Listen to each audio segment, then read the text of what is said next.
Good evening. On Wednesday, 14 Americans were killed as they came together to celebrate the holidays. They were taken from family and friends who loved them deeply. They were white and black, Latino and Asian, immigrants and American-born, moms and dads, daughters and sons. Each of them served their fellow citizens, and all of them were part of our American family. Tonight I want to talk with you about this tragedy, the broader threat of terrorism, and how we can keep our country safe. The FBI is still gathering the facts about what happened in San Bernardino, but here's what we know. The victims were brutally murdered and injured by one of their co-workers and his wife.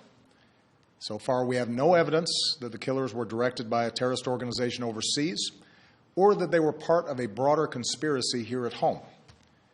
But it is clear that the two of them had gone down the dark path of radicalization, embracing a perverted interpretation of Islam that calls for war against America and the West. They had stockpiled assault weapons, ammunition, and pipe bombs.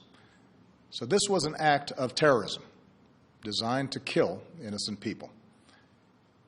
Our nation has been at war with terrorists since al-Qaeda killed nearly 3,000 Americans on 9/11.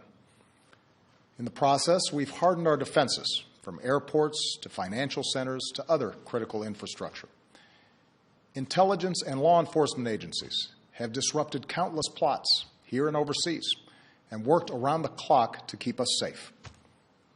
Our military and counterterrorism professionals have relentlessly pursued terrorist networks overseas, disrupting safe havens in several different countries, killing Osama bin Laden, and decimating al-Qaeda's leadership. Over the last few years, however, the terrorist threat has evolved into a new phase.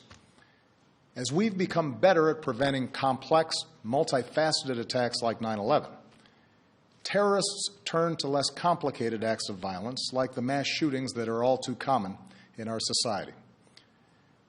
It is this type of attack that we saw at Fort Hood in 2009, in Chattanooga earlier this year, and now in San Bernardino. And as groups like ISIL grew stronger amidst the chaos of war in Iraq and then Syria, and as the internet erases the distance between countries, we see growing efforts by terrorists to poison the minds of people like the Boston Marathon bombers and the San Bernardino killers. For 7 years, I have confronted this evolving threat each and every morning in my intelligence briefing. And since the day I took this office, I have authorized U.S. forces to take out terrorists abroad precisely because I know how real the danger is. As Commander-in-Chief, I have no greater responsibility than the security of the American people. As a father to 2 young daughters who are the most precious part of my life, I know that we see ourselves with friends and co-workers at a holiday party like the one in San Bernardino. I know we see our kids in the faces of the young people killed in Paris. And I know that after so much war, many Americans are asking whether we are confronted by a cancer that has no immediate cure. Well, here's what I want you to know. The threat from terrorism is real, but we will overcome it. We will destroy ISIL and any other organization that tries to harm us. Our success won't depend on tough talk or abandoning our values or giving in to fear. That's what groups like ISIL are hoping for. Instead, we will prevail by being strong and smart, resilient and relentless, and by drawing upon every aspect of American power. Here's how. First, our military will continue to hunt down terrorist plotters in any country where it is necessary. In Iraq and Syria, airstrikes are taking out ISIL leaders, heavy weapons, oil tankers, infrastructure.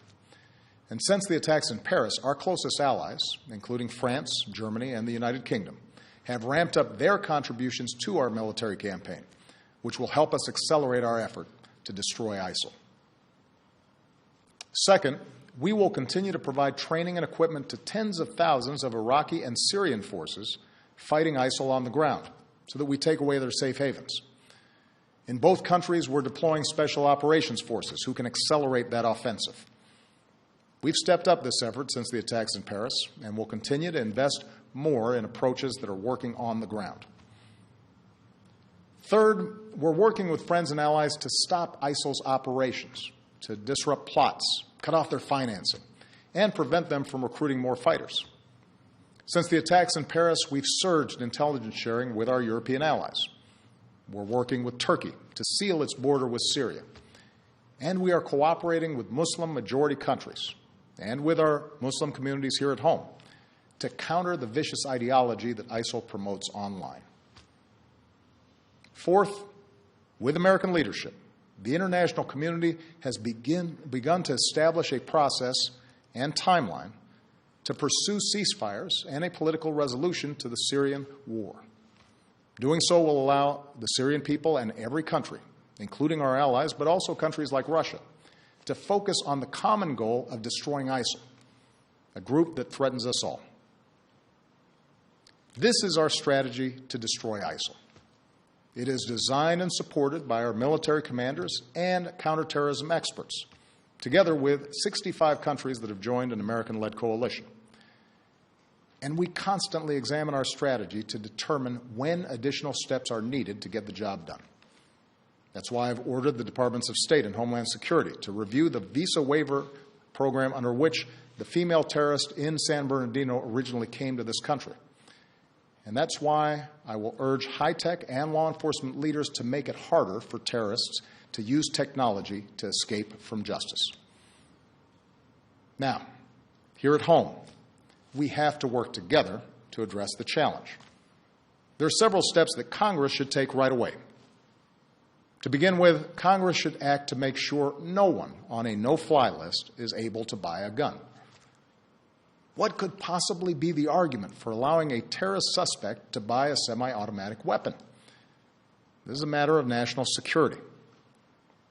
We also need to make it harder for people to buy powerful assault weapons, like the ones that were used in San Bernardino.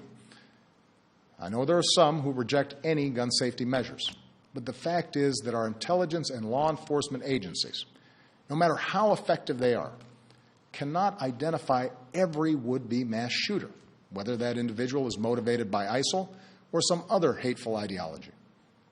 What we can do, and must do, is make it harder for them to kill. Next, we should put in place stronger screening for those who come to America without a visa so that we can take a hard look at whether they've traveled to war zones. And we're working with members of both parties in Congress to do exactly that. Finally, if Congress believes, as I do, that we are at war with ISIL, it should go ahead and vote to authorize the continued use of military force against these terrorists. For over a year, I have ordered our military to take thousands of airstrikes against ISIL targets. I think it's time for Congress to vote to demonstrate that the American people are united and committed to this fight. My fellow Americans, these are the steps that we can take together to defeat the terrorist threat. Let me now say a word about what we should not do. We should not be drawn once more into a long and costly ground war in Iraq or Syria. That's what groups like ISIL want. They know they can't defeat us on the battlefield. ISIL fighters were part of the insurgency that we faced in Iraq. But they also know that if we occupy foreign lands, they can maintain insurgencies for years, killing thousands of our troops, draining our resources, and using our presence to draw new recruits. The strategy that we are using now, airstrikes, special forces, and working with local forces who are fighting to regain control of their own country, that is how we'll achieve a more sustainable victory. And it won't require us sending a new generation of Americans overseas to fight and die for another decade on foreign soil. Here's what else we cannot do. We cannot turn against one another by letting this fight be defined as a war between America and Islam. That, too, is what groups like ISIL want. ISIL does not speak for Islam. They are thugs and killers, part of a cult of death. And they account for a tiny fraction of more than 1 billion Muslims around the world, including millions of patriotic Muslim Americans who reject their hateful ideology. Moreover, the vast majority of terrorist victims around the world are Muslim. If we're to succeed in defeating terrorism, we must enlist Muslim communities as some of our strongest allies, rather than push them away through suspicion and hate. That does not mean denying the fact that an extremist ideology has spread within some Muslim communities. There's a real problem that Muslims must confront without excuse.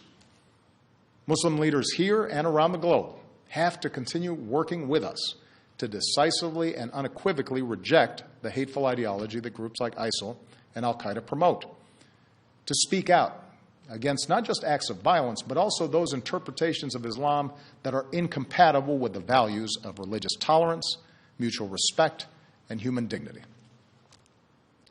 But just as it is the responsibility of Muslims around the world to root out misguided ideas that lead to radicalization, it is the responsibility of all Americans, of every faith, to reject discrimination.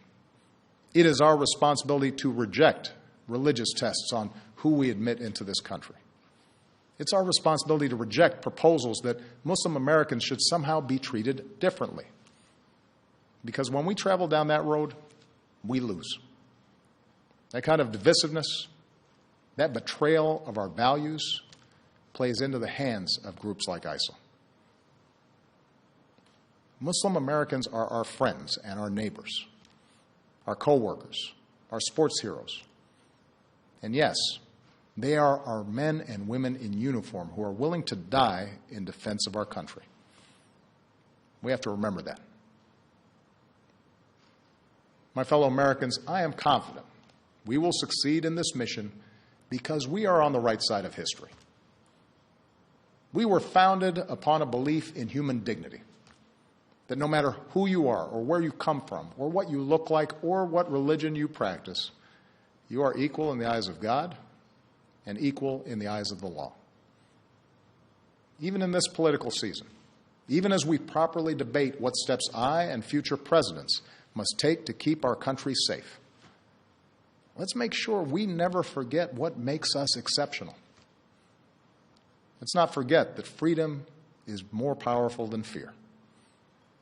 That we have always met challenges, whether war or depression, natural disasters or terrorist attacks, by coming together around our common ideals as one nation and one people.